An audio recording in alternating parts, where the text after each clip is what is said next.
tonight on our Discover, I say because normally it's Brice and I doing this, but today you've just got me, I'm afraid, Ashley, because Brice is double booked. So I thought, well, I'm doing it anyway, because we've wanted you. Oh, got the call post up, because we've wanted you to get you on this show for a while, because Brice and I started this show because every single person has got their unique interests, their unique gifts, and in the world today, it's very easy to be distracted by problems and what's going on. But when we really tune in and concentrate on what really sets us on fire and the passions and the gifts we've got to share with the world, I think it just enlightens everyone. And you have certainly got quite a few. So before we dig into what they are, how are you doing then? How's it going over in Canada?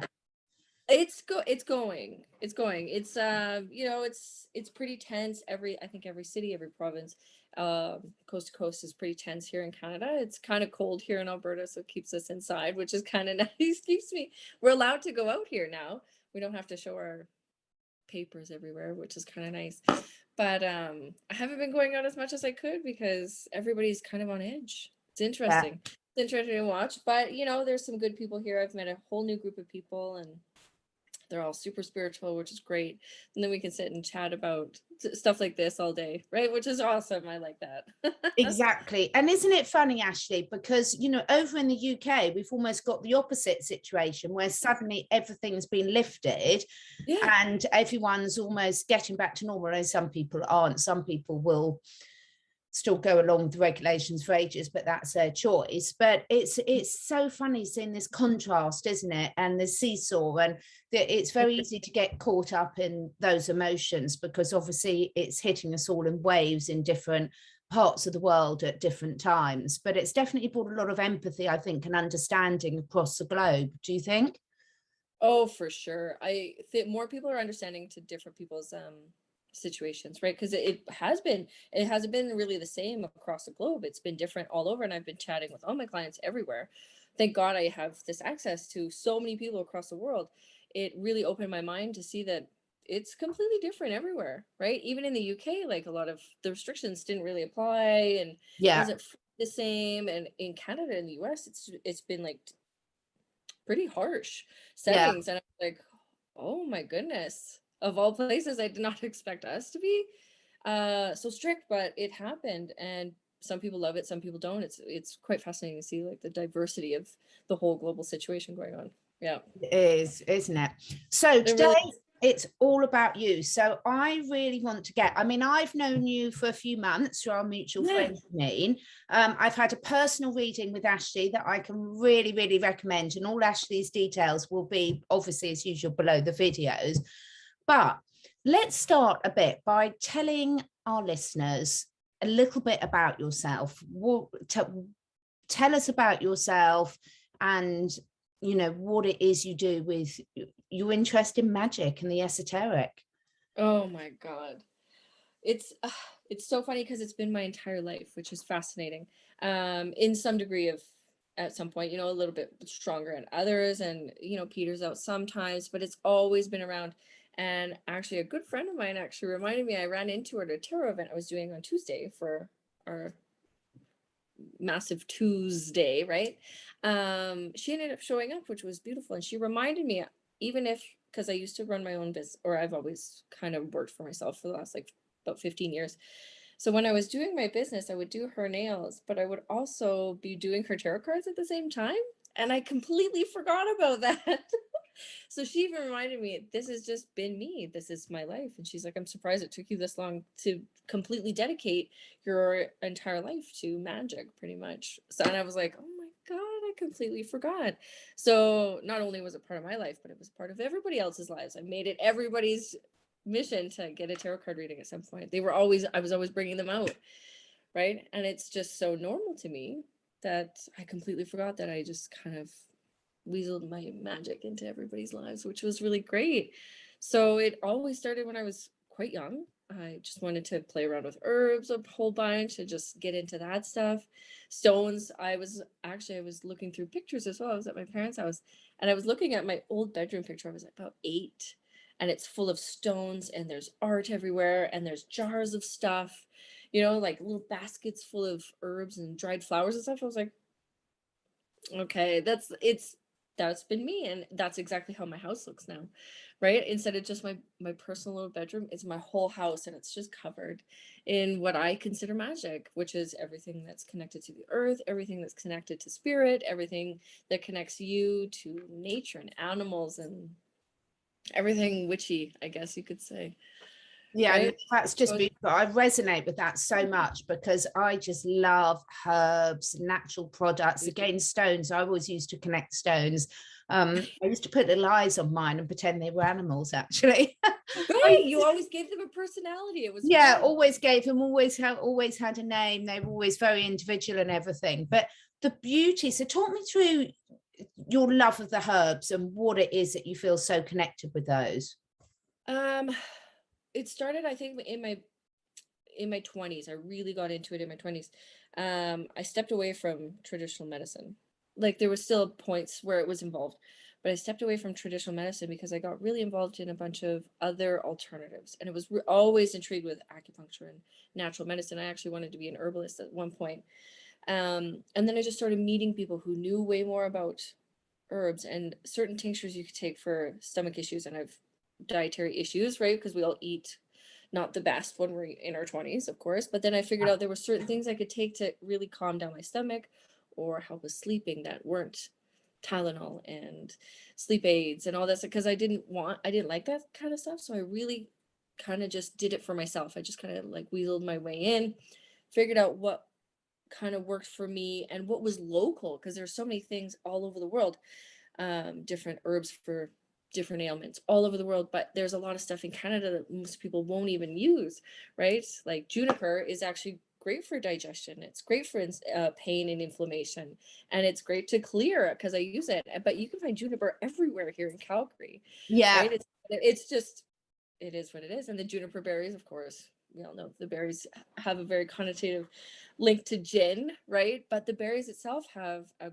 beautiful fragrance, and you can use it for coloring. So it's just, I found it so fascinating that the stuff in your backyard could help heal you.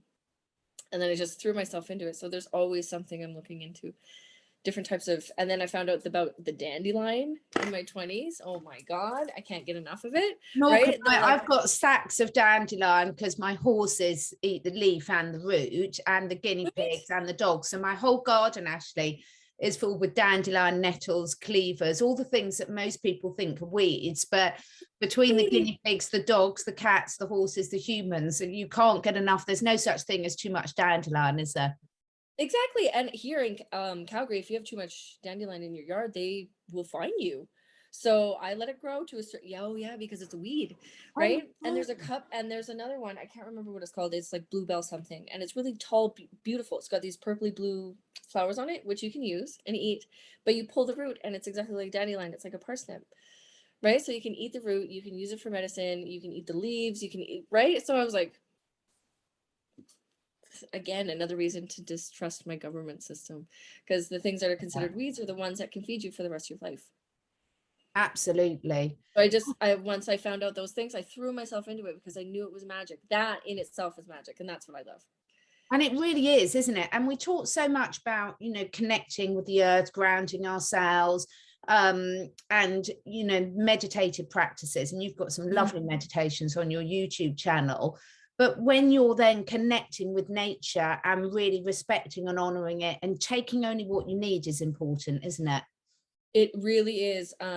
We always love to, like, of course, when I'm in most of my videos, I'm out in nature, I'm hiking, and it's one of my favorite things too because I am so close to the mountains, which is gorgeous.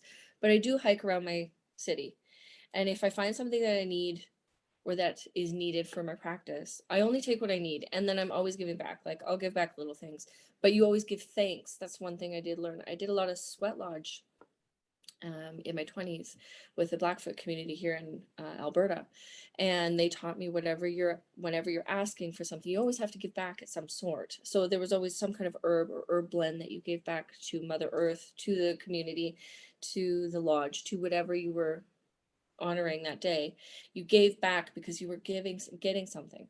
So that give and receive is always something that needs to be happening, whether it's, you know, even interactions, personal exchange, working, you know, finance seems to be our big thing, but every so often, even if you're just interacting with somebody, having a handshake and a hug at the end of a conversation is key, because it is at that exchange. So I'm always doing that out in nature. I'm always making sure I'm giving back and saying thanks for whatever I need, you know, whether it's that spring water, which is pretty delightful right here in Calgary, or if it's, you know, I'm collecting some kind of herb, because I'll go and collect my juniper, and then I collect certain fungi and certain stones, certain barks and whatever, and just saying thank you, because we have to remember these things are quite magical. They all have their own energetic essence, right? You can't just give and or take, because then the universe is just gonna be like, well, we're not going to make that accessible to you anymore. And you'll start noticing you won't be able to find that certain thing that you love to find, right? If it's specific rocks, you know, if all you did was take like the really, really big white ones, all of a sudden you won't find them anymore. The universe takes care of it, right? I'm sure you notice, like every so often somebody's like, oh, I love these and can't find them anywhere. And you're like, well, you might want to say thank you once in a while. So right? true. So tarot, I mean, you've been doing the tarot cards for a long while, as your friends sort of reminded you, but what do you think it was that really fascinated it with you? I mean, are there other people in your family that were tarot readers? No, I'm the only one. I'm that one in the family. I did have, like, my great grandparents. I did know them when I was quite young. We're all heavily connected. They were had all immigrated, but had a connection to an old type of energy, an old type of essence, and knew more. And I knew it. I knew they knew more, but it was lost in translation, right? So I'm the only one that actually connects with tarot. My grandmother, I knew she did magic through food, right? That was her thing, right? And her house was heavily gridded, and I always loved being there. So I learned a couple things from her. And then my other great grandfather was partially intuitive, actually predicted me and my sister's birth to my mom, which was amazing. I actually thought we were going to be boys, but we actually have boy names. Ashley and Courtney are UK boy names, right? So my mom had just kind of switched it, which is funny.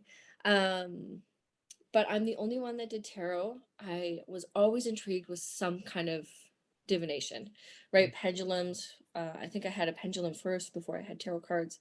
And then dowsing, you know, all sorts of dowsing and stuff. And then getting into tarot cards was actually, me and my friends would just play with them. My girlfriend had cards and we would play with them. I was like, you gotta be careful with these. Like, what are you doing?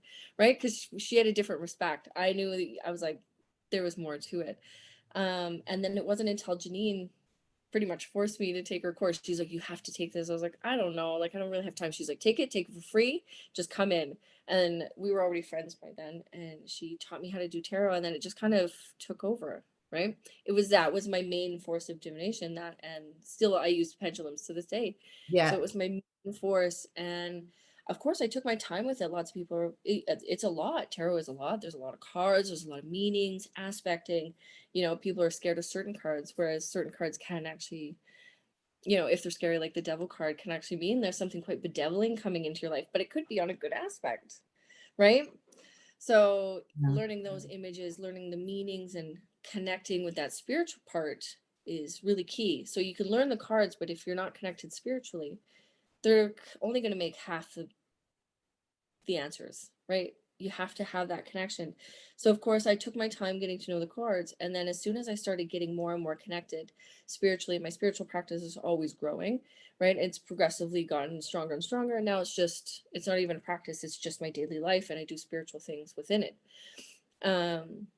But connecting to that spiritual part actually increased my tarot abilities, and I started getting different meanings to different readings, and I was like, new things just randomly, like they would just come into my head because I had that intuitive connection that to spirit, and people would be like, how did you know that, right? And I could just pick up on people's energies. So having that spiritual connection with the tarot cards also helps. And there's still so many different types of decks. I got a couple decks for Christmas, and I'm still learning the meanings. And then once you start learning the meanings of cards, they kind of flow into your life. And the cards aren't meant for everybody, right? There's so many different types. There's oracle decks, there's traditional decks, there's the angel decks, there's decks with stones on them, right? So finding something that really resonates with you is key. Absolutely. And do you find, so as you were saying, it's no longer a spiritual practice, it is your life. Mm-hmm. So how has that sort of confidence of finding the thing that you're really, really passionate about sort of impacted other areas of your life? Oh my goodness. Well, especially with this passion, this is my life now for quite some time. Like, I know I'm going to be on this passion for quite a while. You know, we all have different ones as we grow, and I had my aesthetic spa business, but then getting into tarot, I'd really throw my, because it really took off. Like in Calgary, it was okay. I had enough readings. I did it, you know, it was like kept me busy, but it never really exploded. So I was like, okay, we'll just wait. But during our, the last 2 years, I had no choice but to be busy working on my spirituality, Yeah. because I couldn't work. Right, my spa was closed.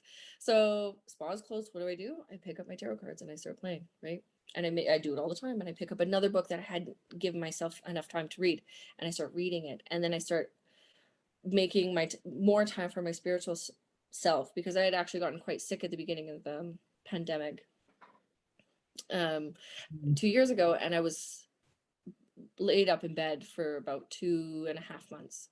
Wow. Really bad hives, like a allergic reaction. Nothing. I did fasts, I did cleanses, I changed my entire diet, nothing helped. And the universe was literally putting me into a place to get involved in my spirituality. So every time I did more spiritual stuff, the hives got better. And then I would miss 2-3 days of, I don't know, saying my prayers, doing a meditation, doing breath work, and the hives would come back and they were worse. And I was like, oh my God. Okay. So now I have no choice but to meditate, do my breath work, and practice on my cards, and do my mantras and do my meditations, right? And all that stuff. And then the hives would slowly go away. So I started getting, like, noticing a little bit of a pattern. And I was like, okay, so this is clearly what I have to do. So I just thought it was just regular spiritual stuff. And I made practice for it. But then the hives started coming back, even though I had my spiritual practice. And then I had to realign my entire life. Everything that didn't align with what I wanted to get done with tarot and my spiritual journey and getting information out there. Anything that didn't align with that, I had to throw it away. Yeah. As hard as it wasn't easy for a lot of stuff, but I had to get rid of certain friendships and certain lifestyles and certain things I was doing, certain activities, right, that just don't serve my higher spirit. Not saying I completely cleansed everything and I just sit on a mountain chanting all day anymore, right? I still have colored hair, I still have my nails, right? Like, there's still things we can do, and I still go out and have fun. But making that 100% time for the spirituality has 180 my entire existence. I look at everything differently, more magic, like everything's more exciting, and I can see people's just drive differently, and I can respect people's life paths differently now. And having that tarot and the dowsing is just like that extra little kick that I can help other people connect to their spiritual paths. And that brings me so much joy. It's ridiculous. I didn't think it would bring me that much joy to actually help people connect to their loved ones or their spirituality or their higher purpose, which is amazing, right? I get that question a lot, like, why am I here? What is my purpose? Oh Yeah. my God. Let's get into it. Of course, let's do it. It brings me so much joy. And I never thought just being of service, of spiritual service to somebody, would actually make my day every day. But it does. Yeah. And it's not for everybody. It's not for everybody. But for me, 100%, because I'm living my passion. It's something I love to do. You know, it's what I did on my free time, and now it's my job. It's just fantastic, isn't it? And I think you've hit on something really important there, Ashley, that when you are really following your passion and living in alignment with where you are meant to be at that time, it does make you a lot more understanding of other people's journeys, doesn't it? And where they're meant to be at that time, a lot less judgmental. Yeah, because it is really hard to think, you know, like, there's a lot of people we tend to judge, which is totally fine. As humans, we're still humans here on Earth. But it definitely helps me separate from my journey and their journey, because what they have to learn isn't what I have to learn, or what I'm learning, they might not have to be learning. So you can look at your friends, your family, and the people that you want to join on your team, right? You can watch their journey a little bit differently, which is good, because it's, you know, like I said, I'm the only one in my family that's super spiritual. There's still, like, my mom's got tarot cards and she's got her altar and stuff, but this is what I do every day, right? So they still have their spiritual journey, but mine's completely different. And having that diplomacy has actually helped me separate from a lot of heartache, Yeah, right? Because you worry about your family, you worry about your friends, and you worry about their outcome. Whereas, of course, I still worry, but I'm not as personally invested anymore because I'm more worried about mine. And I'm just joyful that they're experiencing their life, which is good. that's So, such a lovely way of looking at it. right? It's kind of Yeah, nice. it is such a lovely way of looking at it. So in terms of now, a lot of people sometimes worry about turning their hobby into a job. How you've obviously found that's worked really well for you. Have you got any words of wisdom for other people that might have that as a potential blockage?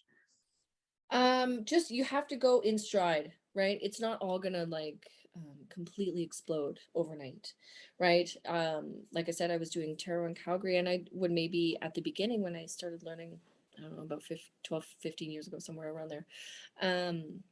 Of course, I didn't do anybody personally. I wasn't charging for it. And then as soon as I started charging, I was maybe doing 1, 2 a week, right? And it was maybe on weekends or evenings. So it took up extra time. So I had to invest not only my full daytime job, but then like extra time on top of it to invest in tarot. And then there were a couple months that it just went nowhere, right? The global circumstances, right? So I just kind of, okay, no, it's still something I love. So I kept pursuing it for me, even, right?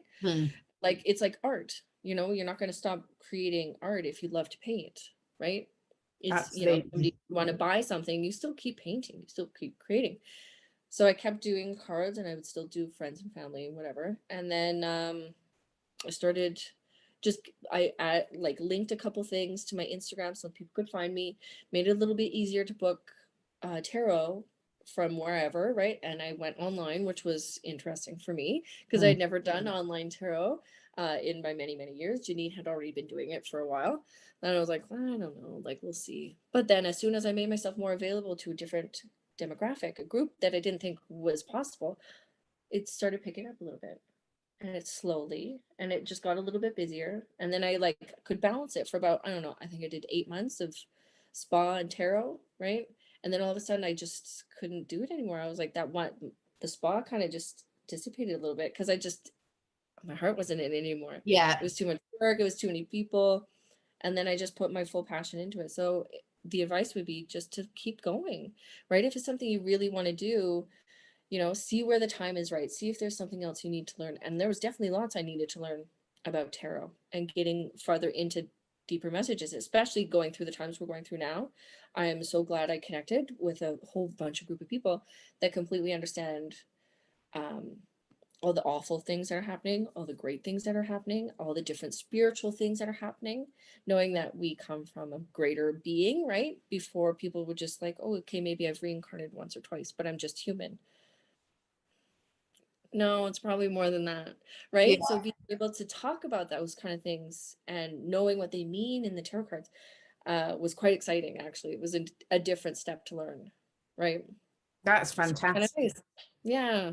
So it was really cool. But yeah, just taking your time, right? As much as we would Yeah, love to start our own businesses and be millionaires tomorrow, it's usually not the case. There's a couple of hiccups we got to learn and find the way that works for you.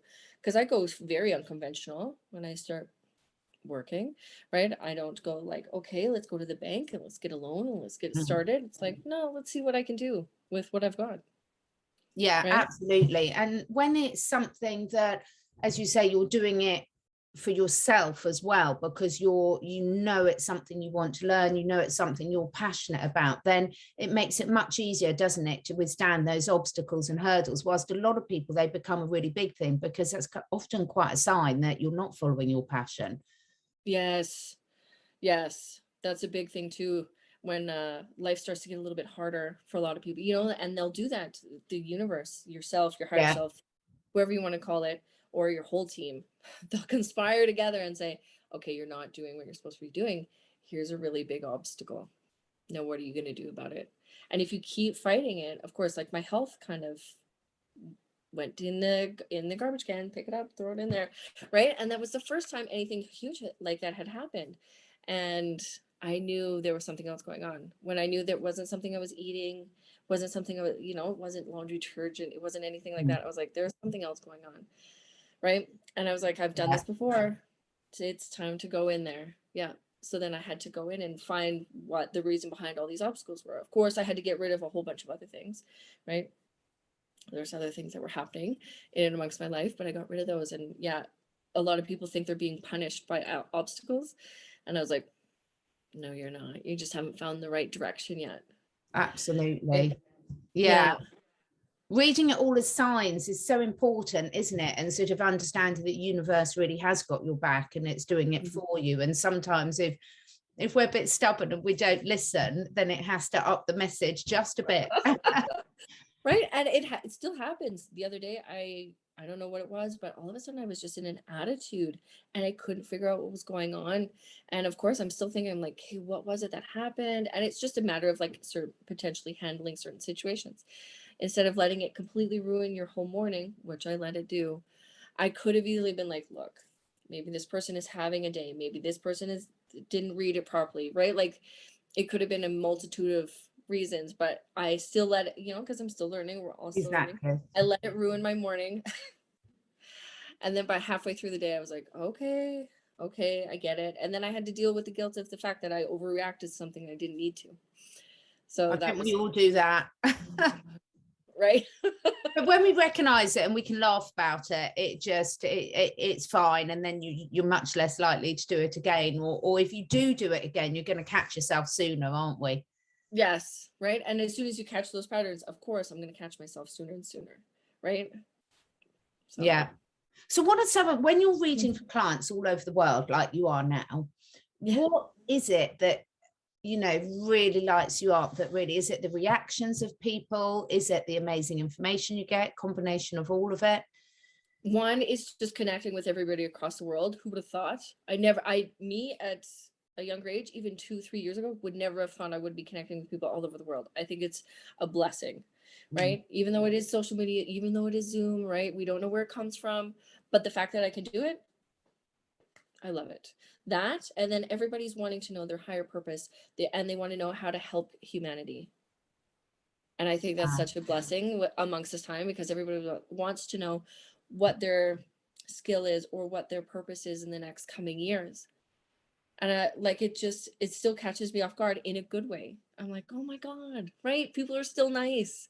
People are great. People have this love to actually want to change the world still, right? Even though it is scary and we've all gone through this awful time and it's getting stranger and stranger, but we still have to remember, you know, connecting with our higher purposes and connecting with more people that are like-minded, which is hard, and that people actually still want to help the world. I think it's just so beautiful. That's the one thing that actually, because I hear it a couple times a day, and it puts a smile on my face. That's for sure. Oh, it's so important. It's so energizing, isn't it? When you're, again, as you're stepping more and more into your purpose and really embracing your passion, you're just attracting all the right people and all the right clients to you. Right. And of course, there's some people who don't want to ask that. They want to know, you know, some basic stuff and like make sure their health is okay. And all that stuff is great too, right? What's important to them is important to them. Right. But being able to connect to a bunch of people around the world who want to help humanity and know that they want to, you know, connect to other people and find other ways to fix our problems is great. I think it's beautiful. Yeah. Right? So I know one of your other passions is animals. Yeah. And your cats. I'm actually surprised they haven't bugged us yet. Yeah, exactly. There's such a, I've got Idris the wonder cat fast asleep down here as always. He's everywhere. In fact, I've got Pumpkin over there as well. So tell us about your passion for animals, and has that always been with you? Yes. Yeah, we didn't have animal. Well, no, we did. We had lots of animals growing up, but I really pushed my dad for a dog when I was quite young. But we had hamsters and rabbits and guinea pigs and fish and all this stuff. But I wanted a dog. I wanted a big dog too, right? My dad had no animals growing up. He lived on the farm, right? We spent lots of summers on the farm, so he didn't understand why I wanted a house dog, right? Yeah. But I actually convinced him to get this family dog, and of course, the whole family loved it. And since since then, I think there was like a couple months gap when I was a kid before we got our pet dog. We didn't have any animals, right? So that was a tiny gap. And just recently, a year and a half ago, I went 6 to 8 months without any animals. And it's so strange. I don't know. They're just part of my life. So I've always had dogs, and I started getting cats, and animals randomly come to me. I haven't purchased an animal since I purchased, like, my mom got us guinea pigs or whatever. They just kind of fall into my life, which I'm totally grateful for. And I ended up with a bunch of cats, which was hilarious because I only knew farm cats and they always had an attitude, right? But now I have ended up with a bunch of other cats. Some have already passed away, right? They've ended up, retiring at Casa de la Sage, right? So they're just magical little creatures, and they all have their own little personalities. And I always get compliments on my animals, and people are like, you raise such beautiful animals. And I was like, I'm gifted these beautiful animals, and I give them a safe place to be themselves, right? Do they join in? Do the cats join in the readings normally? Yeah. Toad and baby Reggie. He's not a baby anymore. He's getting big. But they usually end up sitting back here, running up or jumping up onto the table while I'm doing readings and moving the cards around because they want to be part of it, which I think is adorable. And I'm like, well, I guess we needed some cat attention today, right? Yeah. And they'll come in. They'll actually, if I'm having a really hard day, every once in a while, they'll run in and because they wrestle. They're hilarious. They run in, they'll wrestle behind me, right? So that I can see them, but they're really quiet about it. And then they will stomp out. Sounds about like there's 18 of them when there's only 2. No, it's hysterical, isn't it? Mine are always making an appearance as well. Yeah. I must say it's really weird interrupting the interview, but we keep getting over the last week again these huge helicopters over us, like military helicopters. We never get that where I live. We had it probably at the start of the lockdown a bit, and this last week, and it's always when I'm on a video as well, and I can hear them outside. They're so loud. We just don't get that around here. See, I live downtown Calgary, and I hear helicopters constantly all the time. So I'm kind of used to it. I pay attention. Every once in a while, there's some interesting ones at night. Right? It is interesting, to me sort of saying, oh, everything's opening up, but there's definitely something in the air this week, I must say. There's definitely there's definitely, well, and here we got a huge snowstorm, and I heard where you are, you guys had that huge windstorm that just devastated. Oh yeah, really bad. We've had so many trees down. I was without power for 3 days, and lots of people for a lot longer. I mean, I think there's a lot of people still without power, but yeah, really battered one after the other. And that's quite unusual. I mean, we do get storms in the UK, but not like America do. It's right. Normally get really bad ones. We're pretty good on that front, and it was pretty harsh, I must say.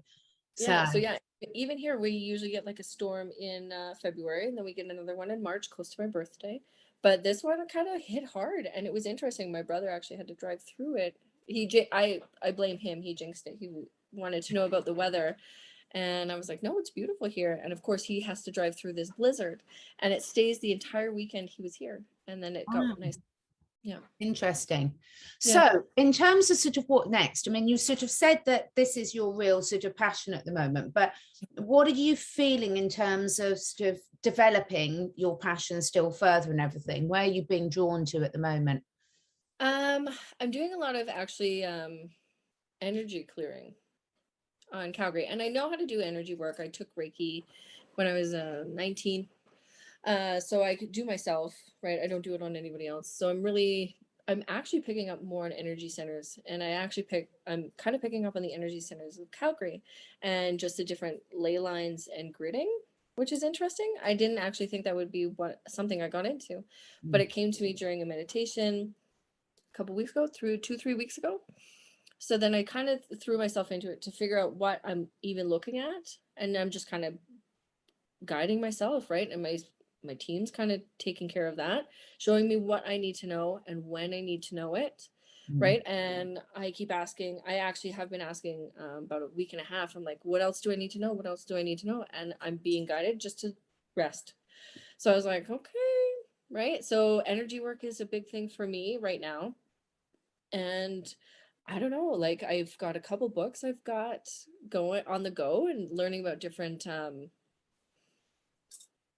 off-worlder cultures and like trying to figure out all those things and the different planes of existence, different realities and stuff. I'm getting kind of deep in existential with those ones. So those are kind of the little baby marks that I have. And actually I've been really inspired. It's on my it's in my head. It's there.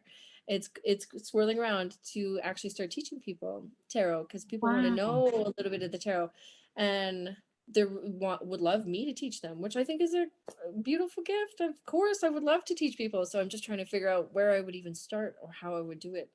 So figuring that out, and then of course taking that in with some spiritual teaching and just showing people how much easier it is and where to start. And people have a nice little layout, and then once you get it going for yourself, you can kind of go wherever you need to go. But having like a stage 1, 2, and 3 to get in touch with your spiritual self or the tarot, I think will be the jumping points, and then I'll kind of, I don't know, follow from there.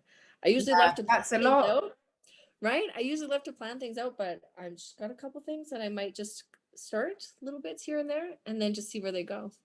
It's really great, isn't it? Because I mean, I used to do a lot of teaching, and until I started doing it, I never realized how much I enjoy it. But again, seeing the enthusiasm for other people, from other people, and what it brings to their life, it's just so contagious, isn't it? It really is. And when I was doing aesthetics and my spa, I taught at 2 institutions here in Calgary.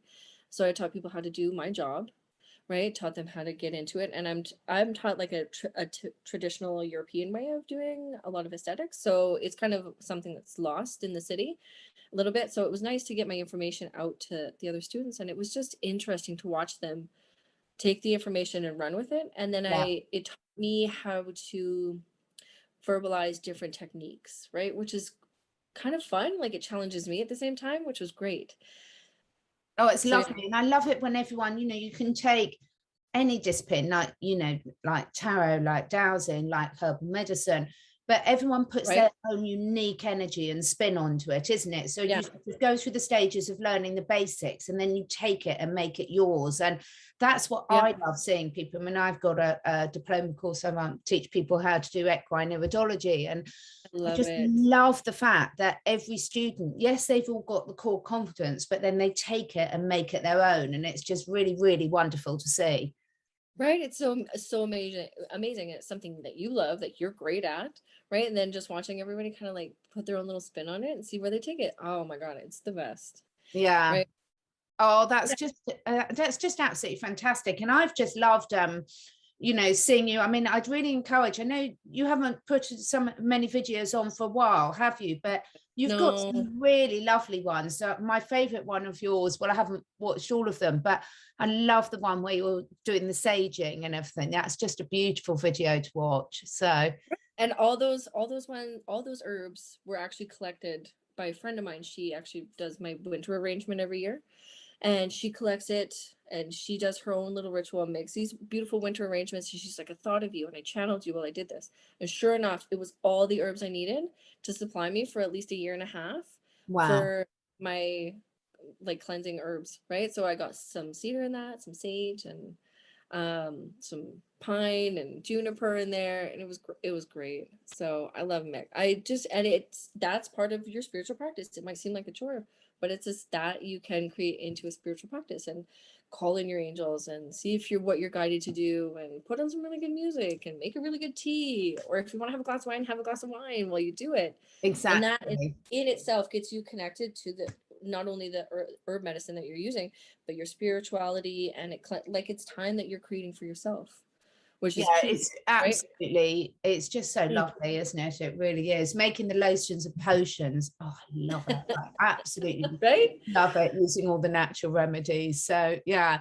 Oh, thank you so much, Ashley. It's just been so lovely getting to know you a bit more, because as I say, your passion really, really does shine through, and it's just so lovely to see people doing it. But also when you're doing something that's helping so many other people as well, and helping others find theirs. So tell people how they can connect with you. The main one is you can do on my YouTube with Ashley Sage Esoterics. And then there's a link to all my booking information in there. My Instagram is sage.ism. So it's ISM on Instagram. And you can look at my life at the same time there. And then there's a link to my booking and to the YouTube in there. All of that fun stuff is there. Yeah, it's fantastic. And I'll put all the links below. Perhaps send me thank you. everything that you stuff want on there. Obviously, I've got things to make sure I do it. And everyone, the links will be below. As I said, I had a reading with Ashley a little while ago, and it was really, really great. So if anyone's drawn to that, I would really encourage it. And, you know, it's a lovely, lovely treat to yourself. And thank you so much for all you're doing. Keep up the work. And hopefully you'll come back again perhaps soon, and then we can get Brice on board and we can all continue the conversation. Yes, I would love to.